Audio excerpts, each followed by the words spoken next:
Hey, I'm Courtney Brooke, and this is Hustle for Happiness podcast. We are all on this journey to find happiness, and let's face it, it takes work. And honestly, it's not always rainbows and butterflies. This podcast is dedicated to helping you navigate life and cut through the noise. As a certified life coach, recovering perfectionist, and survivor of the foster care system, I'm all about keeping things real. With my unique outlook on life that is truly infectious, we cover everything from achieving happiness and optimal self-care to stories of those sharing their wisdom and expertise. Thank you for showing up for yourself. Now, let's get started.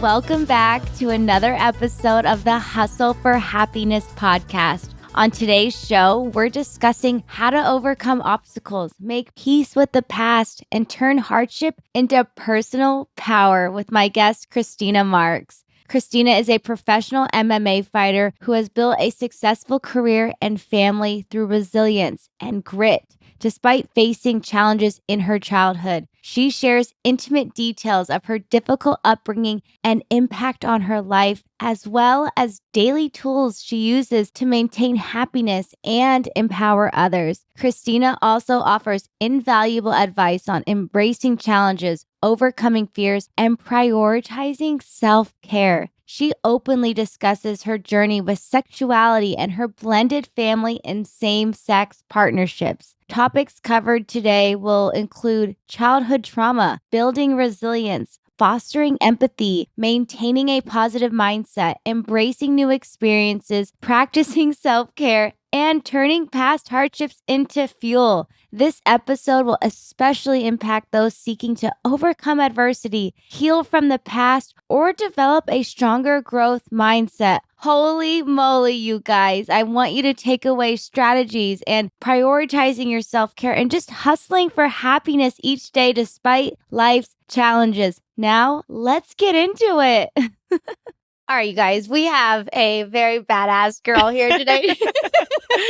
But seriously, I'm so happy you're here, Christina. Thanks. Introduce yourself just so we get an idea of like your background a little bit, or you could just go straight into your background. Well, my name's Christina Marks. I'm a professional MMA fighter. Been fighting now for 16 whole years. Along that, before that, I ran track and field for San Diego State. I'm an athlete my whole life. I have a son, and now I run my own business for like 3 years on my own. Yeah. How did you get into MMA? MMA? Yeah. The question everyone always asks I've me. even asked that.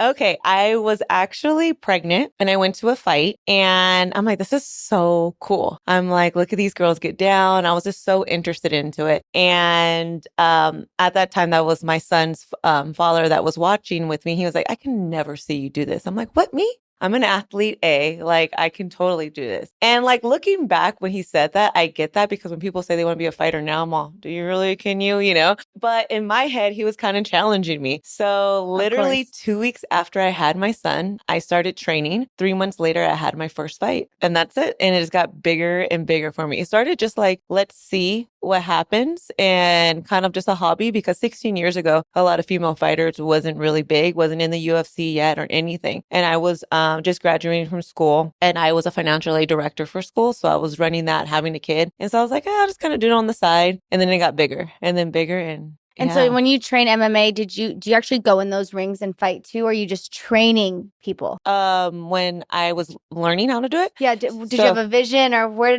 how'd this all come out? So no, I didn't have a vision that I was really going to do it or not. But literally within 3 months of training, I had my first fight in the cage and I just never turned back. And I just loved it. Yeah.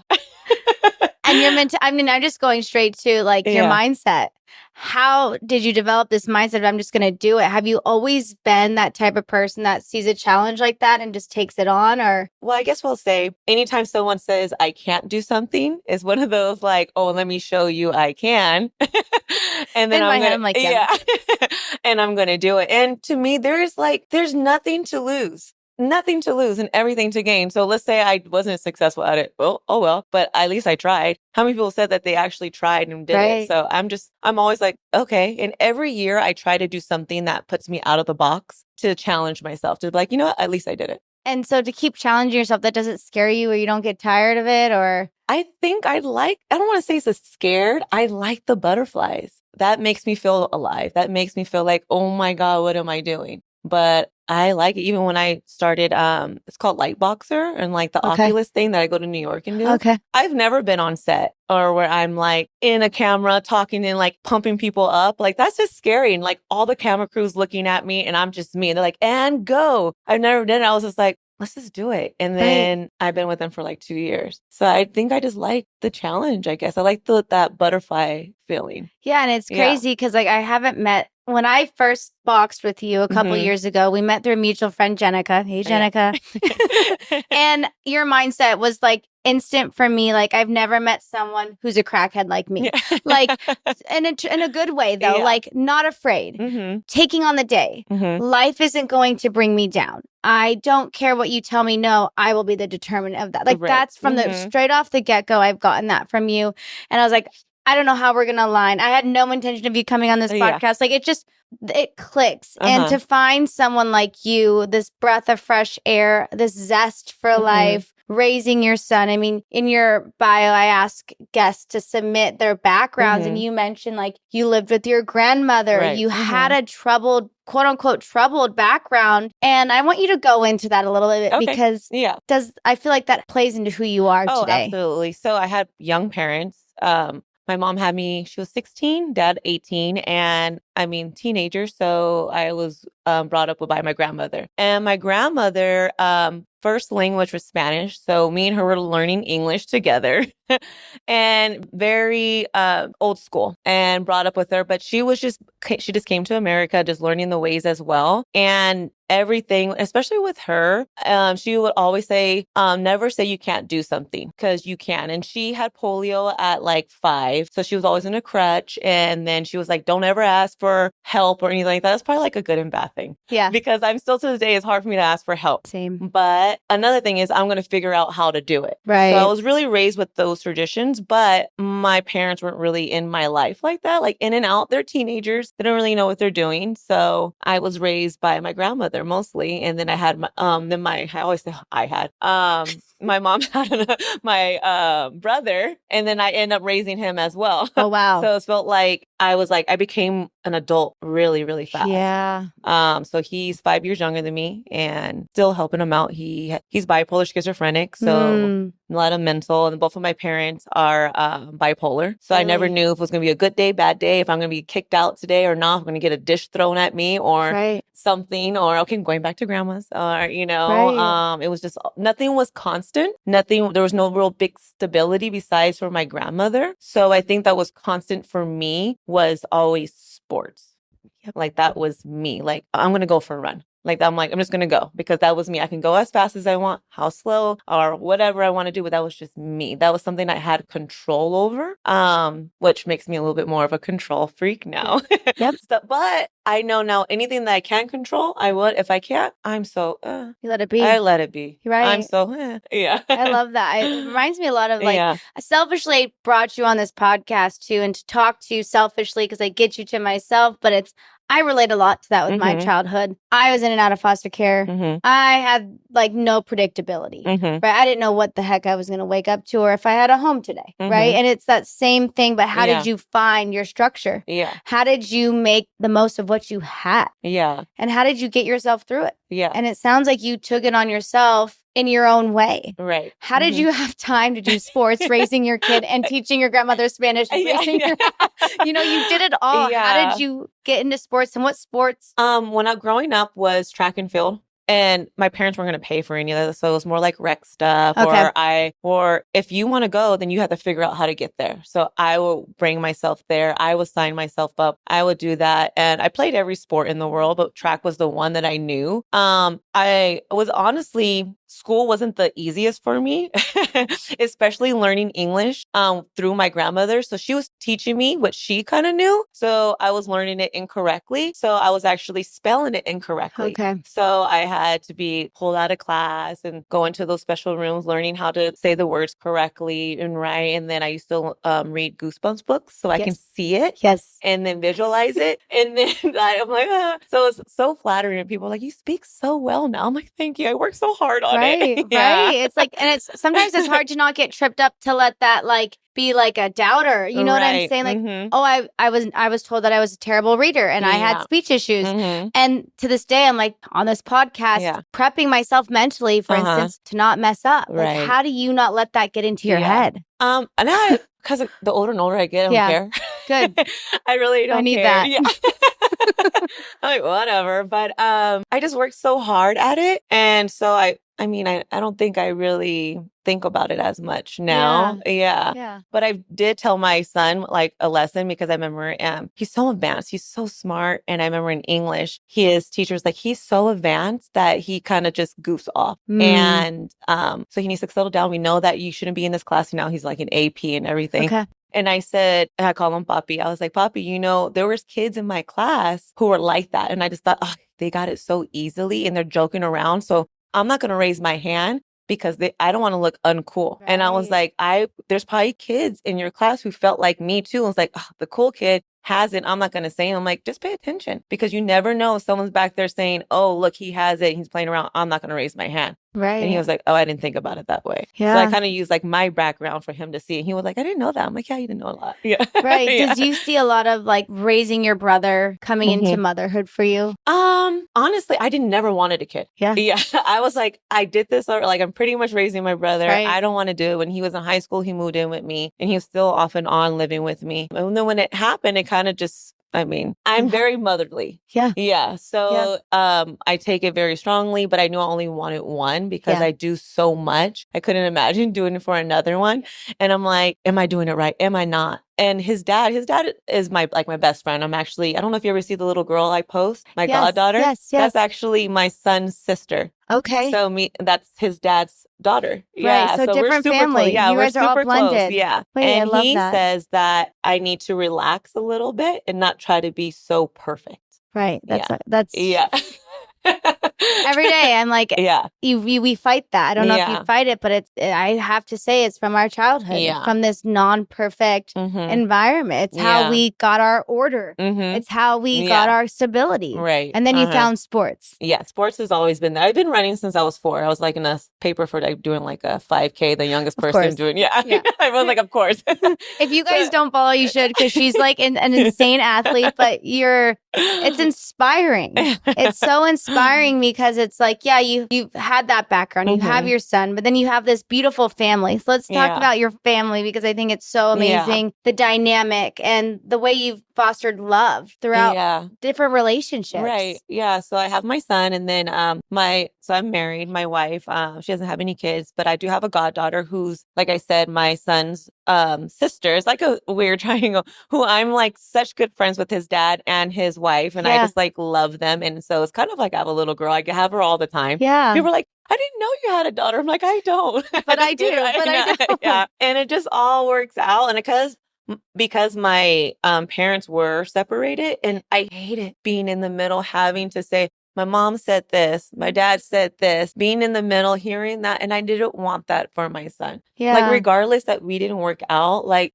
that's more of a pride thing. When someone keeps that, I'm like, just let it go. Like, I knew I just wanted to be a really blended family that we can literally talk, and there's not like, he can't get away with anything like, oh, I'm going to mom's house or dad's house, because we know. You're like, a unit. Yeah. So I know I really wanted that for my son. And so that's why I strive to like be friends and just let things go. And regardless, we didn't work out, whatever he did or we did to each other did not even matter to me at all. Like, I mean, I'm just thinking, how do you get to that point though? Like, how do you not, for instance, separate yourself from marrying a man to a woman, or having a different family, or even like you said, having your past family issues? I mean, there's a lot of dynamics.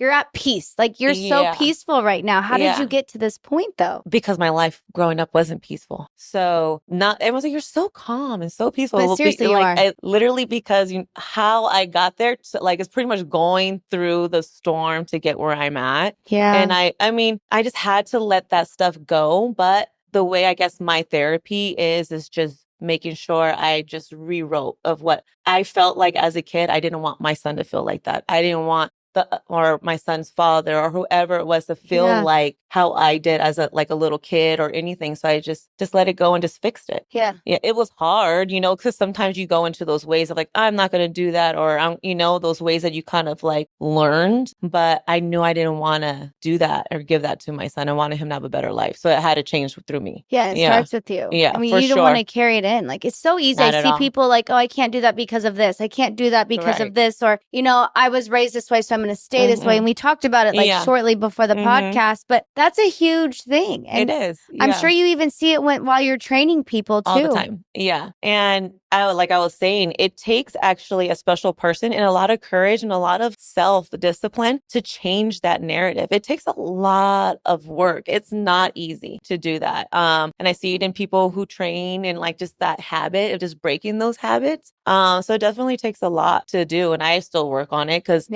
even though I'm solid, I'm not solid on other ends too, because I'm trying to always be perfect. I'm trying to be that perfect mom, or that's why I'm driving all over San Diego. So he doesn't feel like an ounce of anything. And maybe I should let him feel a little struggle, because I don't know if I'm doing the good thing or bad, but I'm just going off of what I think. So me trying to do it all, so there's things that I still need to work on, or having a million jobs because growing up, especially in a Latin household, you got to work. You never know if something's going to come or not. And so even though I'm successful, I still in the back of my head think something's going to burn or not going to be there because I'm so used to things just not being a constant. Right. Or burning. Yeah. Burning. So to speak. Yeah. So I just feel like I got to do this. Yes. I'm going to say yes to everything. I feel that too. I definitely feel that. I've worked 3 to 5 jobs my whole life. Like the day I turned 16, I made a job getting a job. I wanted to have a plan A, B, and C, and D all the way to Z. Every letter of the alphabet, I had a plan. I used to date this girl and she's like, you have the overachiever syndrome. And I'm like, what? And there's like a whole article on it. And I was like, maybe. And even my best friend said that too. She was like, you need to relax. She's like, I couldn't imagine being with someone like you. I would feel like what I'm doing isn't enough because how hard you are on yourself. And that can like flow over to your partner. And I was like, oh. What was your aha moment in that piece? I was like, well, they just need to know. I'm like, no. Right. This is me. Yeah, no. I was like, you're right. And there is times where I'm like, where I have to sit down or I'm on my couch and I'm like, yo, Christina, you did this all on your own and you need to just like chill and relax and but then there's times like I'm back in school to be a certified nutritionist. And so I feel like it's a good and bad thing. Like I still want to grow. I still want to do so much more. There's so much more levels to me. And to just add to my resume, but there is still times I need to sit down and just like relax a little bit and know like, for sure. I did a lot, made the UFC. I did all this stuff, Yeah. Filming on like national campaigns for workouts, training people, and a mother. And all those things happened just because I said yes. I just said, okay. Right. All right, let's do it. And you saw it and you didn't feel sorry for yourself. No, not at all. I've seen I don't know if you've seen this with people in your life, where your life could go 2 ways and you see that constant choice of saying no or feeling sorry for yourself or just, I can't. But when you see that other side, I mean, look at the abundance that has come into your life all because of you're taking a chance on yourself.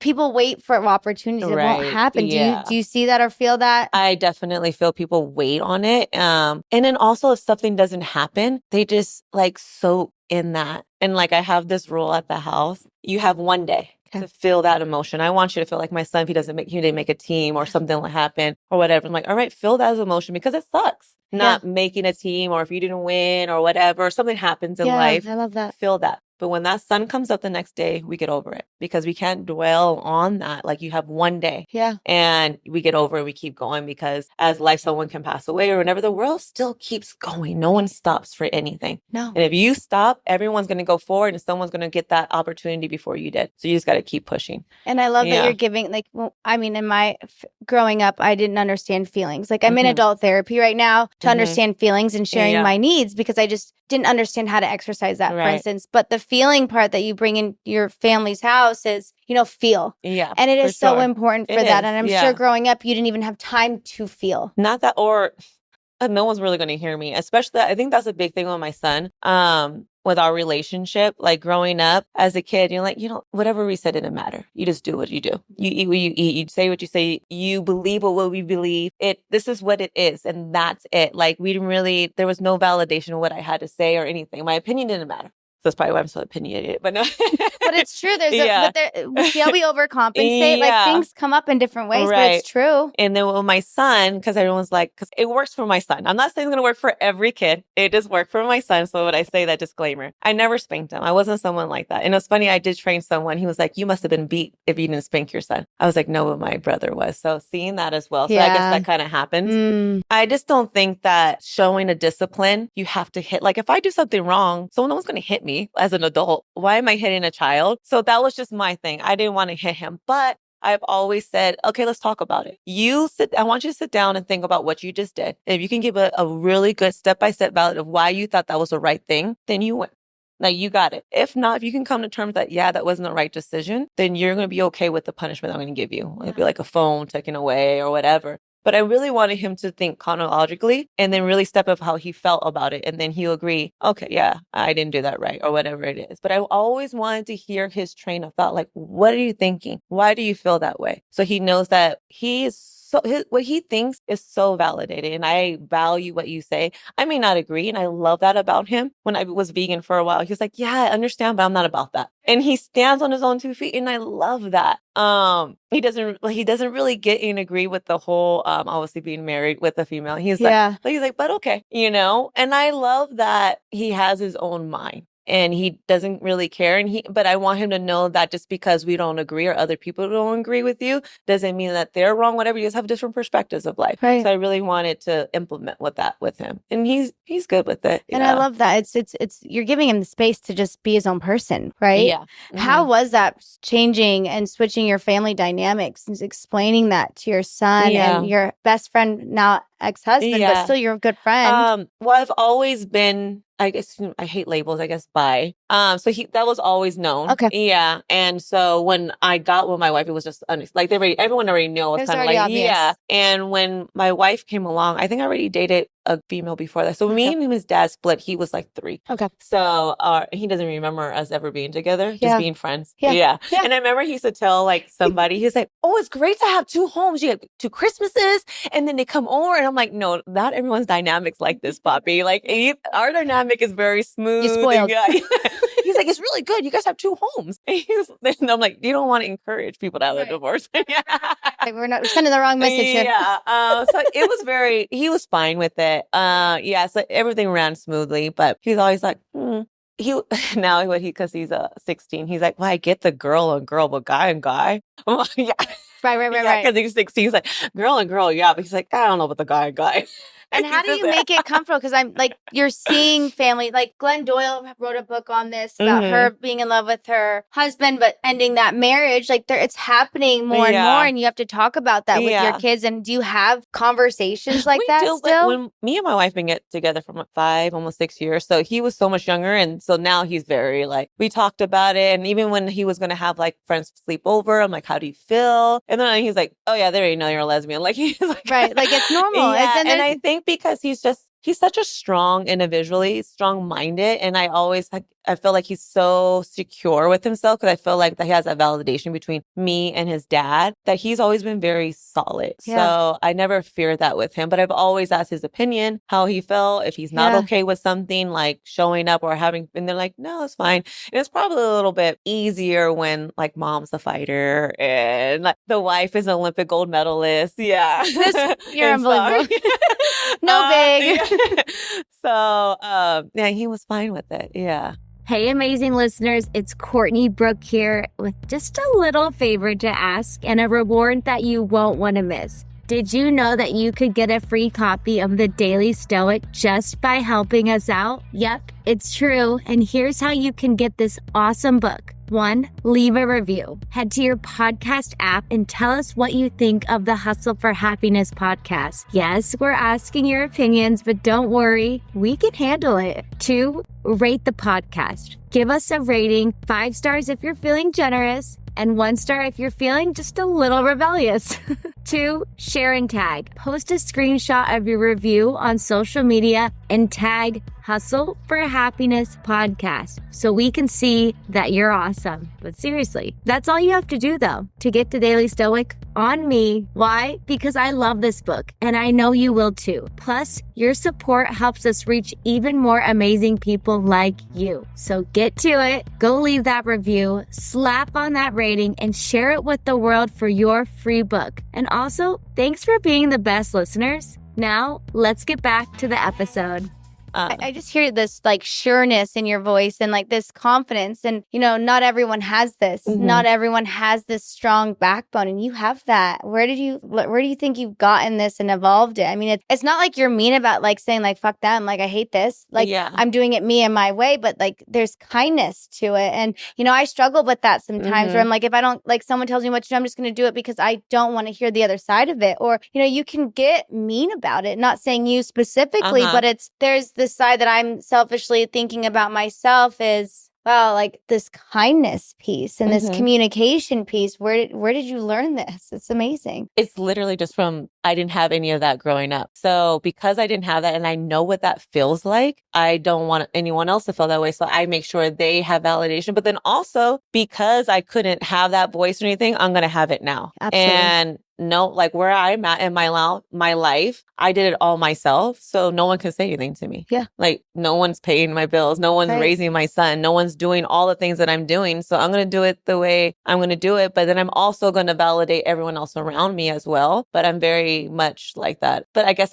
very in a soft-spoken way because I am soft-spoken. You are. No, it's very like, it's kind, but it's reassuring that it's positive. It's inspiring that, you know, anyone listening right now that might feel stuck or that someone just isn't happy. What advice or tips do you have for someone that's just to get out of it? To get out of that stuckness, the unhappiness, the noise of listening to people. You know, people are stuck for so many reasons. Well, I always say happiness is a choice. And I choose to 100% be happy. Like I like to say, oh, I'm not happy. That's you. That is an emotion that you are putting on yourself or saying, I'm not happy. If you don't like something, you have to fix it because if you don't, my goodness, tomorrow is literally not guaranteed. Like I literally had a friend that just passed unexpectedly and her husband found her on the couch and we literally just celebrated her birthday week before that. Wow. And it's just like, literally, why not just let it go, of whatever's going on, talk to that person, not talk to that person, get out of that stuff. And I still follow in that when I'm like,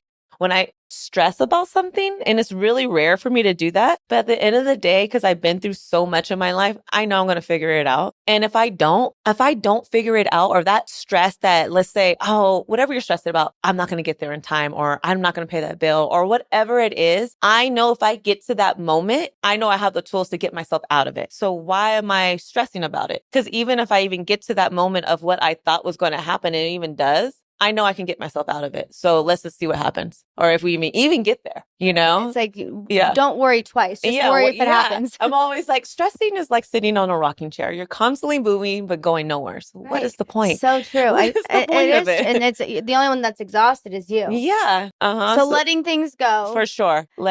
Maintaining that happiness. I know that's such a big umbrella, but do you have any more specific things to keep carving into that happiness? Because it's easy to get pulled out. It's easy to get distracted, to compare ourselves, what we don't have, or what I lacked growing up, you know?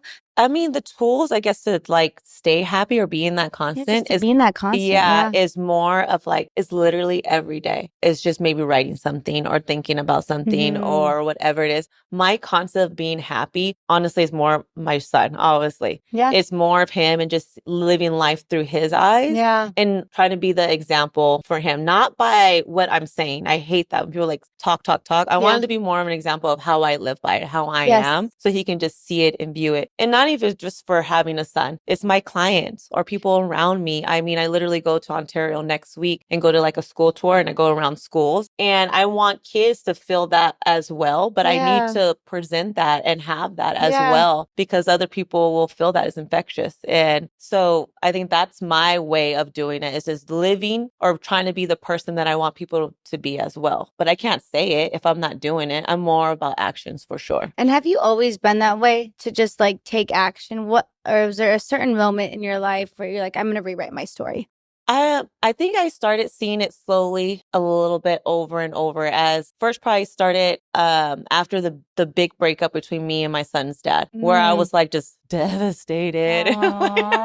Like, you know, and I was just doing everything on my own. And I was just like, no, you got this, Christina. Like, figure it out. You can do this. And then got a little bit, I guess, more mental toughness. Got doing it on my own, doing that stuff. After my grandmother passed, that was a big one for me. Yeah. And then just seeing like how devastated I was, but I was seeing like the world was just passing on while I was still stuck.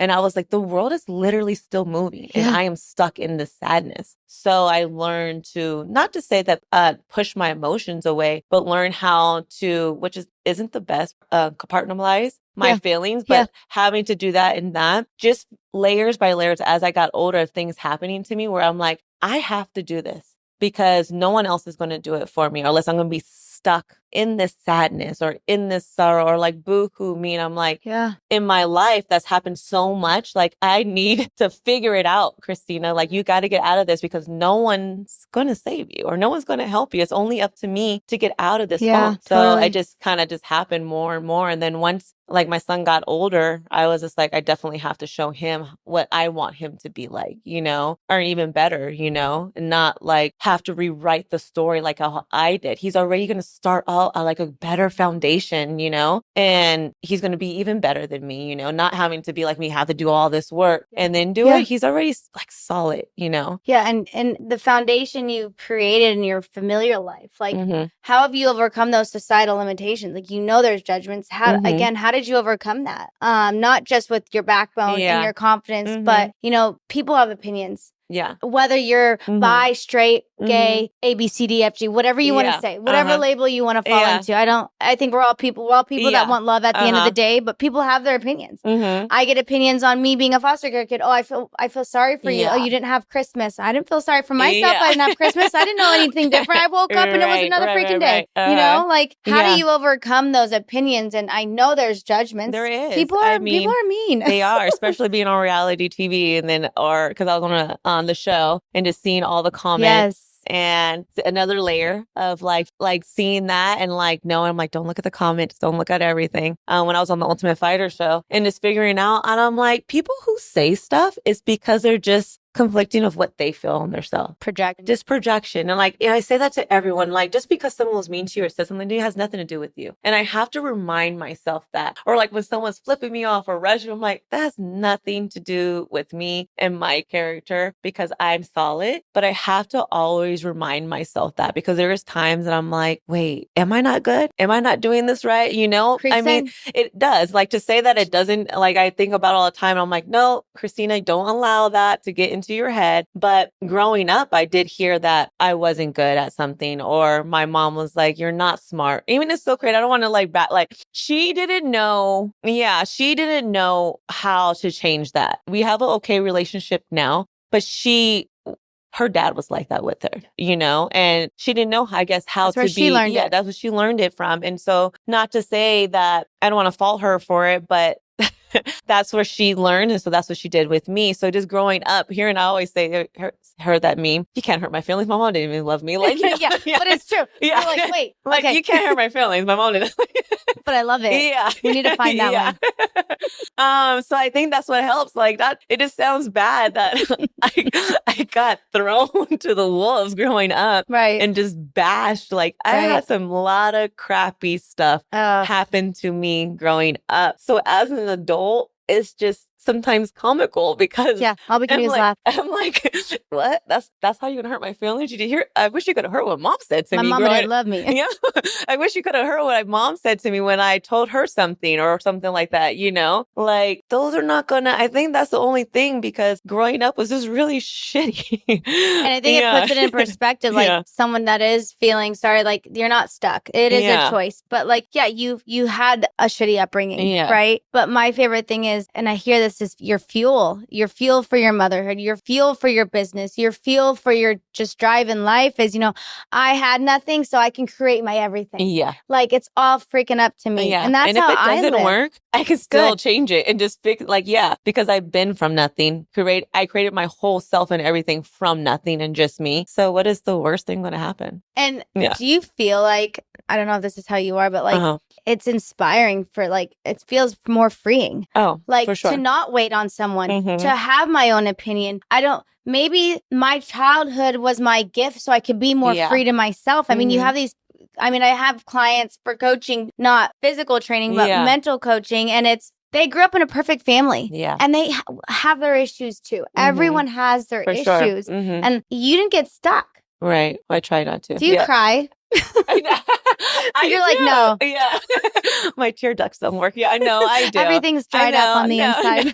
I do. I think I'm very empathetic. I think I see myself in so many people and so like humanity. And a lot of people think like if you see me like exterior that I'm very like cold, but I'm like, I'm actually super happy. Yeah. I'm super like, and like I feel for anyone. I feel I can see myself in almost anyone or been in that situation. Yeah. But definitely for kids, I think I'm very empathetic for kids, especially who's been in like the same situation as me. And a lot of people don't think that of where I came from, or when they hear some of my story, like more in detail or where I came from. And to know that, I was there too. And I just found sports that got me out of that. That's what got me out of like having to scrape and like figure out how we're going to pay the rent or how we're going to die. I've been working since I was like 13. Yeah. And like how I remember I had to pay for my own clothes. Like, I guess it's fine. I learned how to be independent. But like in high school, I didn't have anywhere to go. And my dad's like, I guess you can come with me. But his second wife didn't like me. And so if I had to be there, I had to pay rent.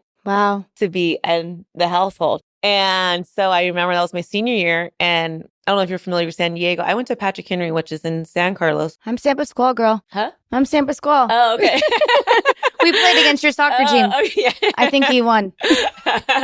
My dad lived in like Chula Vista, East Lake. So I had to take 2 buses, a train, all the way to Patrick Henry, do my classes. From there, I went to track practice. Then I worked at Rallies. From Rallies, I went back to Chula to pay rent so I can stay at my dad's. Wow. And it was such a norm for me. It was so norm, like, I think it would be like, I couldn't imagine me telling my son, okay, you got to get a job so you can pay rent. Right. You got to pay rent and you have to buy your own clothes to live here and go to practice and go to school and maintain, like, because you need to maintain a good grade point average. But you guys, she was walking in today and she's like, after this, I got to go pick up my son. I got to go drop off his backpack. What a good mom. Yeah, I got to do all that. And but to me, it was just the norm. Which is so crazy when I think about it now. Because now I would never let my son do any of that stuff. Right. But it kind of just created like who I am now, but not knowing how to relax as well. Yeah. So it's like a good and bad thing. So you probably see some of like that inner child come out, not being able to relax, the control, the perfectionism. How do you work on that? If you do. I'm still trying to, honestly. Yeah. It's every day I do. Like, cause that's one thing I'm still trying to work on. Mm-hmm. Just relaxing, just like breathing a little bit and I was actually talking to one of my friends who's a business owner as well. I just say yes to so many. And before I was like, no on Saturdays. Okay. And now that's getting booked. Okay. And now I'm working like Monday through Sunday and I'm going home and doing all this stuff. And he was like, you just have to say, oh, I'm blocked or I'm booked. And that can just be your personal time. Right. Yeah. It's all equal, but right? I think I feel selfish for saying no, or like I'm taking away from that person because I want to help everyone. Someone's coming to me and saying that they trust me and they want me to help them, like either get in shape. A lot of my people are like fitness or like to lose weight and stuff like that. That's like a pride moment where you're telling someone, I need your help. Yeah. And I'm struggling and I'm overweight or whatever it is. So I want to say yes to all of them because no one said yes to me growing up. Right. Or like I felt alone. So that I never want someone to feel abandoned because I felt that growing up. Totally. So I think I put that on myself and I say yes to everything. Or when someone wants me to be there, or can you do this for me, Christina? I say, yes, I say yes to everyone. I just know what it feels like to feel abandoned. So, but then I need to tell myself, I remember my mom saying something to me.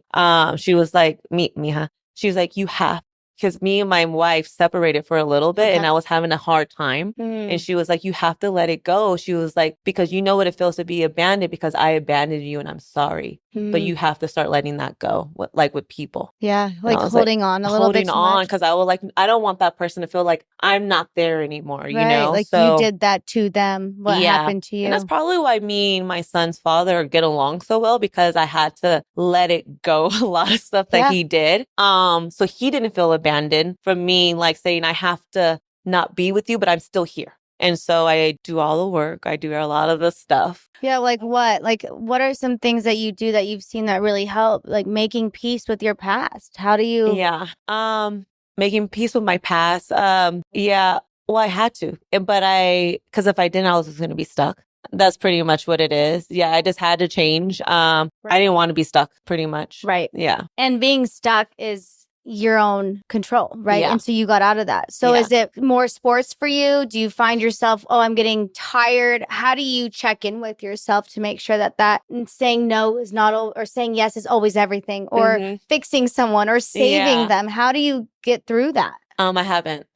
Right. To be honest, I'm not there yet. No, it is. I'm still working on that. That is my biggest problem right now, or something I need to fix, or I'm trying to. Yeah. Is not saying yes. And like, I swear, you make those boards. I do my best friend for New Year's, those. Oh, the vision boards. The vision boards. Yes. And mine is always like, learn how to say no, like those little things. And I say I'm going to every year, and it's just so hard. It is hard. It's really hard. And I'm still working on it. I don't know how I'm going to get through that, to be honest. I can used to say I have like this, like some of us have fear of missing out, or, not being invited, or like overworking, or, making peace with our past with our kids. There's different things we're coping, right? And my favorite thing that I've learned through my life coach and series of just coaching in general is, seeing everything in your life as an equal. Equal as rest to coaching to doctor's appointments to flossing your teeth. And seeing it as an equal has really allowed me to, okay, nothing's on a pedestal. Everything is equal in my life. And then saying it kindly, like, hey, I'd love to come. Like the acknowledgement piece always helps me, saying, hey, I'd love to come. And that's a little too ambitious for me. Like I might have my head cut off by the time I get to you. It's like, it's having this dance, but saying no takes so what do you think it is? Does it just come over you? What? I don't know. So even like 2 Saturdays from now, I literally have a baptism, a friend's, baby shower, and then my cousin's graduation, and then trying to fit in that's all in one day. And I will say yes to all of them and book it. And my schedule's very crazy. I don't know why it's hard for me to say no. Again, I know why, because I don't want someone to feel that they love me so much to invite me. Right. And those things. But growing up, I'm I'm good to say no. Everyone knows I'm good to say no about that. Yeah. I'm good about saying no about that. Things change. I'm oh no, I'm tired. That I don't care about, because I've been known to when I have a fight coming up or anything like that, I won't go out. I'm very straight. I just don't mess around. I'm very much when it comes to my sport or what I got to do. No party, no doing that stuff. So everyone knows how I am about that.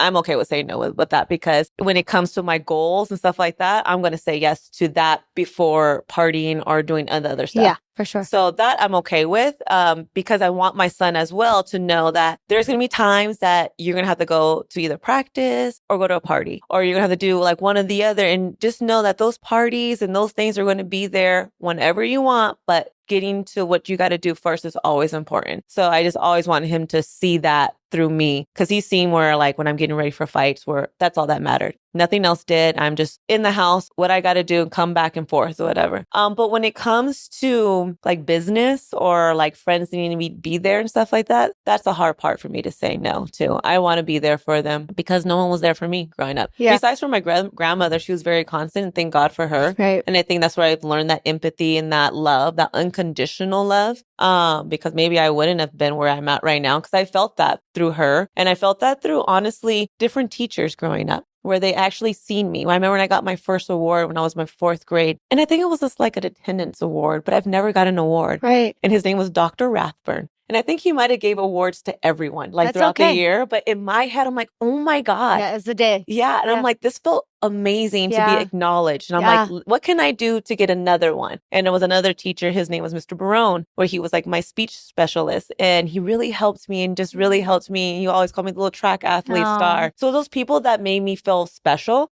And I remember what that felt like. So I felt like I want to give that to everyone else. Yes. Because I believe in the constant of one. Yeah. Like one person can change so many other people. Yeah, you and know? that's like in your career too. I mean, you're a trainer. You're changing. You're the attention to detail with your clients, and you know, you've trained me in the boxing. Like you're focused. You're on me. Like, and that's something that is probably driven from that. It sounds like too, is like that one person can change your life. Or, you know, I never did boxing, but you didn't make me feel like I couldn't, right? Yeah. Like it's keeping that open mind. You mentioned that you do challenges and different things to keep those butterflies going. Yeah. You know, when you have new clients coming in, or maybe someone who's hesitant trying something new for the first time, how do you get into that mindset? For them? For them, or encouragement or any advice? I mean, we can talk on it, but I think that there's a lot of people with that don't like that feeling of being scared or the butterflies. Like this one, I actually have this one client that's here for a week. She came down from Norway just to train with me. Yeah. And she was like, I was so scared. I was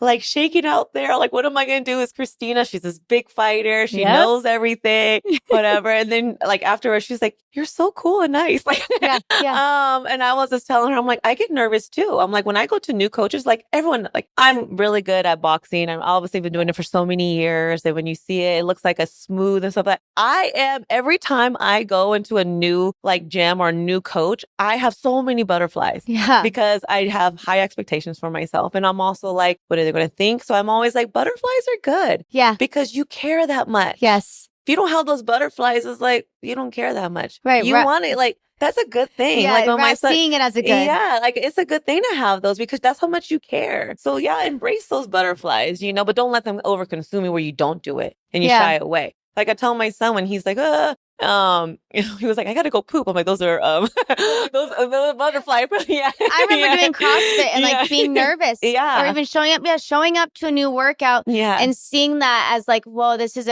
embrace this feeling almost, right? Embracing the newness.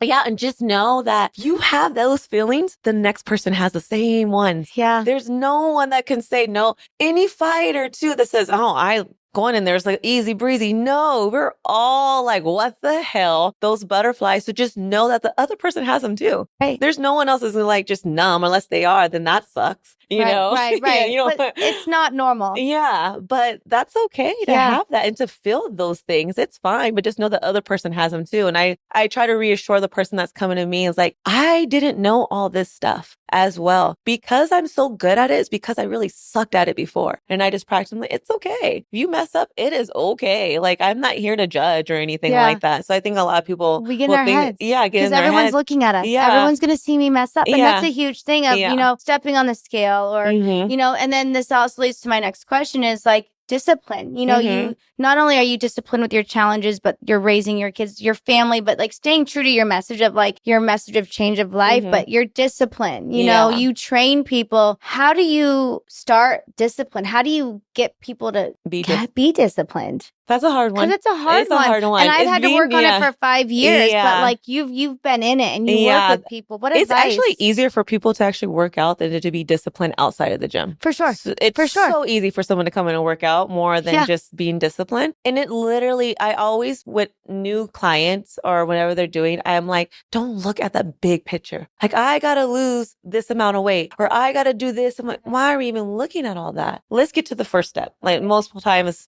they're not eating like in the morning or they're not drinking water. Let's go with our first challenge. Once we get that, then we get the next one. Right. The next one. If you look at everything, that would be overwhelming for me as well. Totally. Like, why are we doing that? You know? So when it comes to my clients, I'm always like, let's just take it one step at a time. And if I'm always like, if you're looking for a trainer that's going to give you a workout and a high five and buy, that's not me. I'm going to dig in and see, how did you even get to this place? Right. What in your mind got to you? What in your life got to you into this place? Because I want to fix that. Yeah. I don't want to I can make someone lose weight fast. Totally. Because I've lost weight. I can lose 25 pounds in 20 days because of fighting. I know how to lose. I know how to do it, but I'm not here for that. I want to figure out why you got here. What is your relationship with food? What is your relationship with life? because especially being a Hispanic family, you just eat, and whatever's on the table, that's how you do it, but now I always tell. I'm sorry, but you don't have to be in a Hispanic family. No, not, but that's just like, I reach for anything.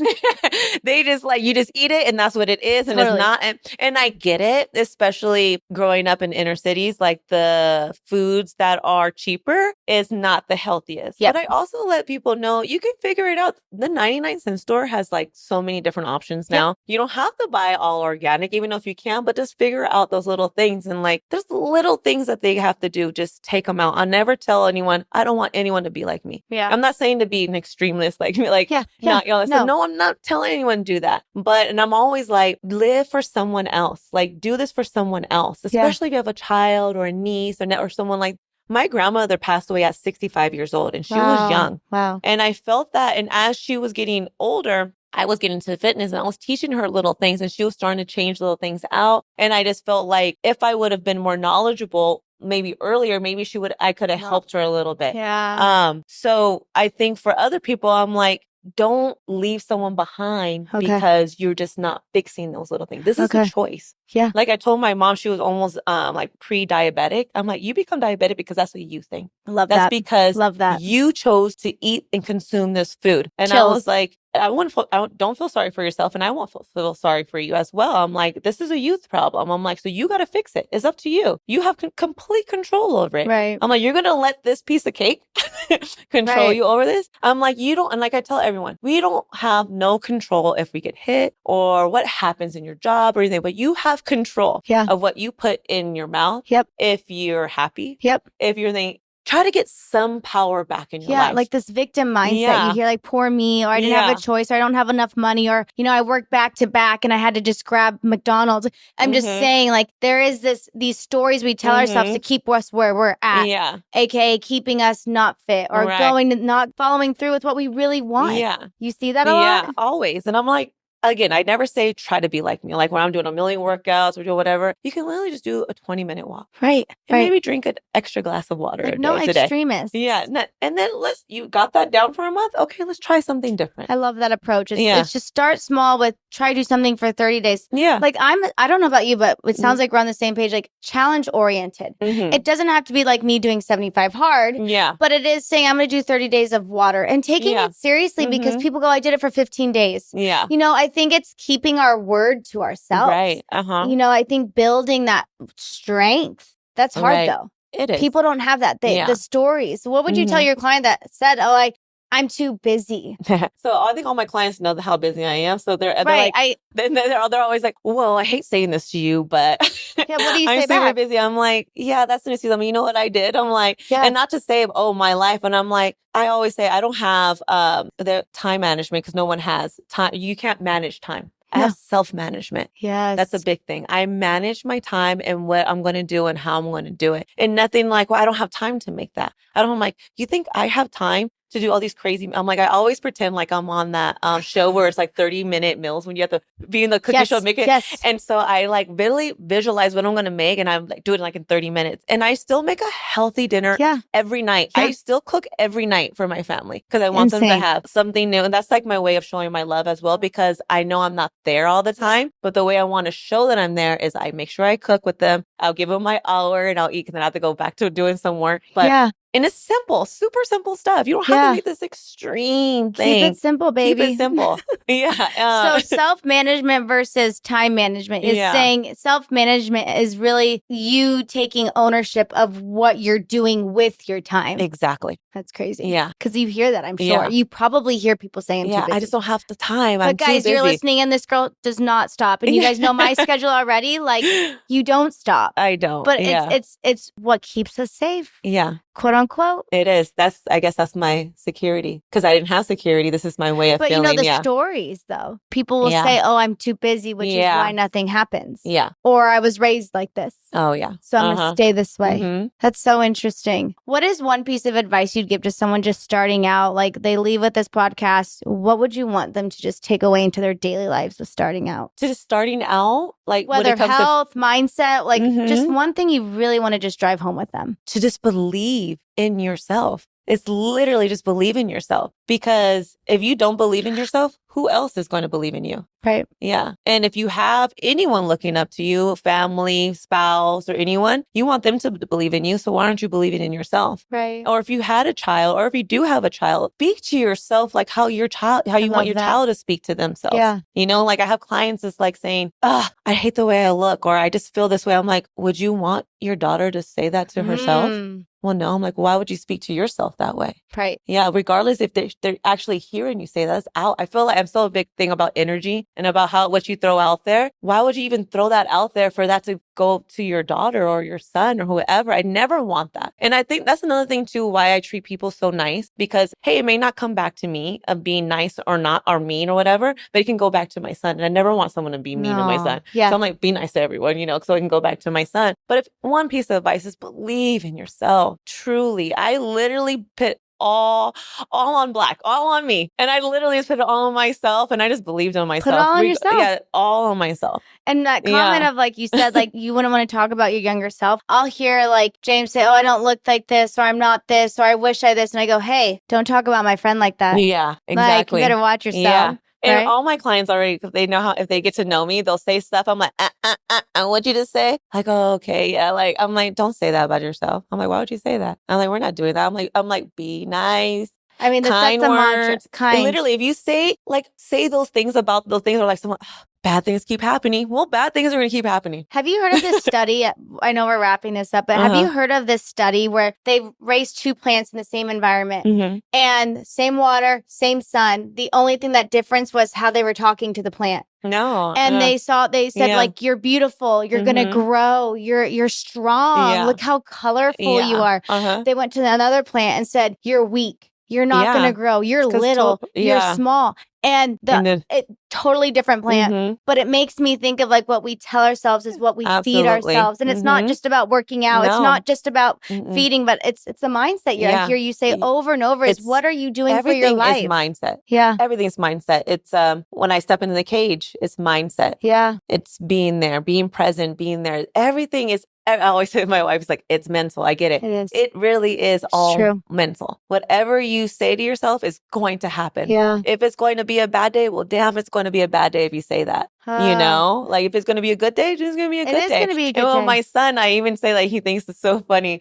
When he has a test or whatever, I'm like, you're going to pass. And we'll speak like it already happened. I love that. So especially in soccer, I'm like, man, papi, that goal was amazing. He's like, I know, huh? Yes. I'm like, your dribbling was so good today. Yes. So we speak that way. Yes. So it already happened. And then even when he's going, I'm like just chanting it in my head. And I'm so big about that.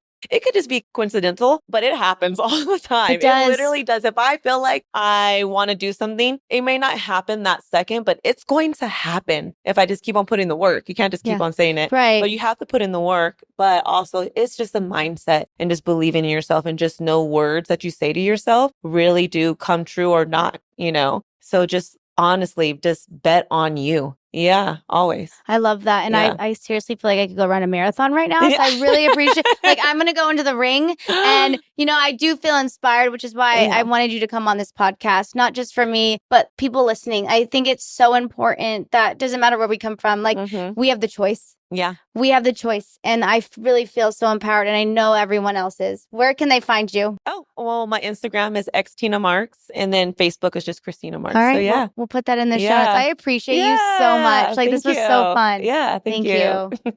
I hope you all enjoyed getting to know Christina today and found inspiration from her story of resilience. I am always in awe of people who can face immense adversity and come out the other side even stronger. And just a personal quick thank you to all of you for being a part of this amazing HFH community. It truly means so much to have your support. And whether you're overcoming obstacles in your own life or just love hearing about empowering conversations, I am so grateful you guys choose to spend your time with me each week. And just please remember that you have so much strength within you. No, seriously, you do. So keep hustling towards your dreams, take care of yourself along the way, and don't hesitate to reach out if you need an encouraging friend. I believe in each and every one of you. Thank you guys. Until next time, love you guys.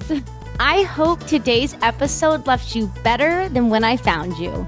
Make sure you hit the subscribe button and tune in every Monday to kickstart your week and set your weekly intentions with me. You can find me and HFH on YouTube, Instagram, and TikTok, or online at heycourtneybrook.com. I firmly believe in the power of sharing.